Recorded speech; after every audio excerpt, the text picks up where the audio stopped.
행동하는 기독교, 어떻게 공적 신앙을 실천할 것인가? 21번째 시간, 용기입니다. 이 용기와 관련하여서 먼저 스탄 신부 이야기를 좀 들어보겠습니다. 1981년 7월 28일 어두운 밤, 과테말라의 군부 독재 정권은 스탄 신부를 총으로 쏴 죽였다. 그동안 스탄 신부는 과테말라의 한 마을에서 가난한 이들을 지원했다. 병원과 협동조합을 세웠고 빈약한 공공기반 시설이 개선되도록 애썼다. 성경을 가르치고 성경을 그 지역 언어로 번역했다. 또한 군부 독재 정권으로부터 피할 곳을 찾아 군대에서 도망친 이들을 은밀히 교회에 숨겨주었다. 결국 스탄 신부는 과테말라에서 추방되어 본국인 미국으로 돌아갔다. 미국에서의 삶은 편했을지 모르지만 스탄 신부의 마음은 결코 편하지 않았다. 과테말라 마을 사람들을 너무 사랑했기에 오히려 그들의 투쟁과 고난에 함께하고 싶은 마음이 간절했다. 스탄 신부는 위험하다는 것을 잘 알았지만 결국 다시 과테말라 마을로 돌아갔다. 그리고 1981년 7월 28일 그날 밤 스탄 신부는 군부 독재 정권의 총에 의해 예배당에서 죽임을 당했다. 그러나 이야기는 여기서 끝나지 않는다. 스탄 신부가 주도했던 사랑의 수고는 계속해서 열매를 맺고 있었다. 그가 세운 병원이 여전히 운영되고 있었다. 그가 지원한 장학금을 받고 학교를 다녔던 가난한 가정 출신의 학생들이 교사, 인권 변호사, 과테말라 한 마을의 시장이 되기도 했다. 또 사람들은 여전히 예배하고 기도하기 위해 그날의 총알 흔적이 남아있는 예배당을 찾았다. 이 용기에 대한 오해가 있습니다. 우리는 용기를 주로 용맹과 두려움을 모르는 것으로 생각하기 쉬운데요. 하지만 용기에 대한 이러한 이해는요, 이 기독교적으로 볼 때 이 용기의 필수적 측면을 놓치고 있습니다. 그 필수적 측면이란 바로 사랑입니다. 이 참되고 온전한 용기는 사랑을 품고 있는 용기입니다. 이 참된 용기란 사랑하는 대상을 위해 기꺼이 모든 것을 견디는 사랑이라고 이 아우구스티누스는 말했고요. 또 사랑이 없다면 세상의 모든 용맹은 그저 이를 악무는 것일 뿐이라고 말하기도 합니다. 이러한 참된 용기의 예를 우리는 예수님에게서 볼 수 있는데요. 예수님은 자기 백성을 사랑하셨기 때문에 힘 있는 종교 지도자들이 사람들에게 부과한 무거운 짐에 대해 꾸짖었습니다. 또 예수님은 자기 백성을 사랑하셨기에 십자가 고난이 기다리고 있는 예루살렘을 향하여 올라가기로 굳게 결심하셨습니다. 이 앞서 살펴보았던 스탄 신부도 마찬가지입니다. 스탄 신부가 왜 박해를 당하고 살해당했는지에 대한 질문에 이 그의 보살핌을 받았던 사람들은 다음과 같이 대답했다고 합니다. 이곳 사람들을 사랑하고 가난한 이들을 도와주려고 했기 때문입니다. 이렇듯 사랑은 용기의 핵심이고요. 또 사랑은 용기의 원천이기도 합니다. 사랑에는 두려움이 없습니다. 완전한 사랑은 두려움을 내쫓습니다. 요한일서 4장 18절 말씀인데요.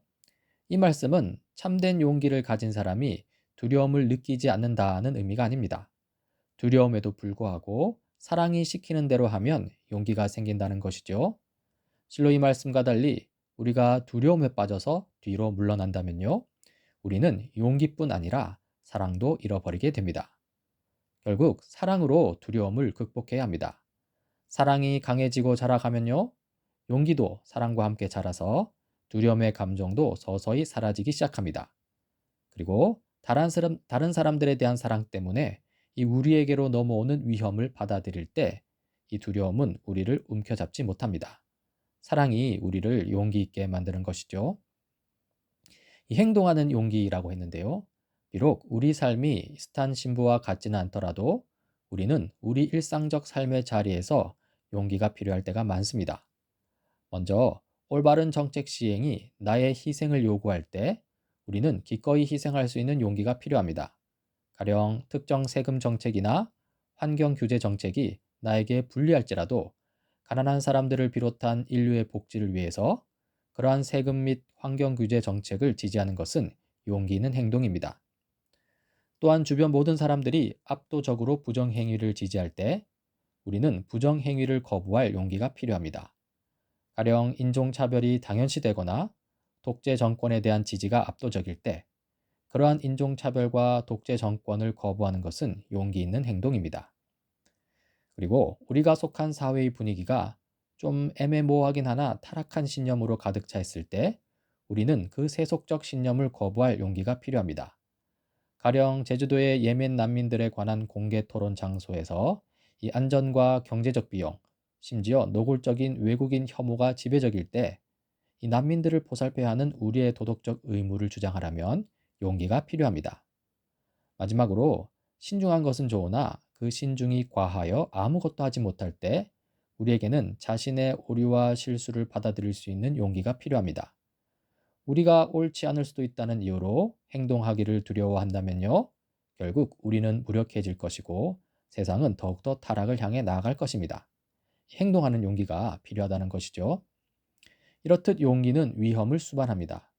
보통 우리는 용기에 대해서 생각할 때 한 개인이 다른 누군가 또는 더 큰 선을 위해서 그 자신이 위험을 감수하는 것으로 생각하는 경향이 있습니다. 가령 스탄 신부가 있겠죠? 그러나 우리의 용기 있는 행동이 다른 사람들을 위험하게 하기도 합니다.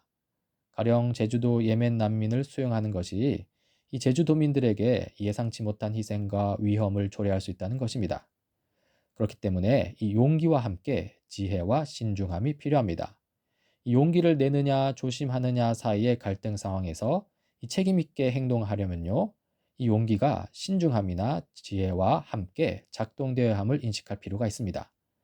이 토마스 아퀴나스는 지혜와 신중함을 잃은 용기는 악덕이라고까지 말했는데요. 이와 관련한 두 가지 악덕이 있습니다. 먼저 인티미디타스입니다. 두려움을 느껴야 할 만한 상황에서 전혀 두려움을 느끼지 않는 것이죠. 악덕입니다. 다음으로 아우다키아입니다. 이 무턱대고 두려움을 무시하고 무모하게 행동하는 것인데요. 이것도 악덕입니다. 위험과 관련하여 참되고 온전한 용기의 요소에 대해서 살펴보고 마치려고 하는데요. 이 사랑이 포함되어야겠죠. 참된 용기는 그 사랑과 함께 첫째, 우리가 직면하는 위험에 대한 신중한 평가를 가집니다. 둘째, 그 위험이 심각함에 대한 합리적 고려가 있습니다. 셋째, 언제 그 위험을 감수하며 또 위험에도 불구하고 언제 행동할지에 관한 지혜로운 판단이 있습니다.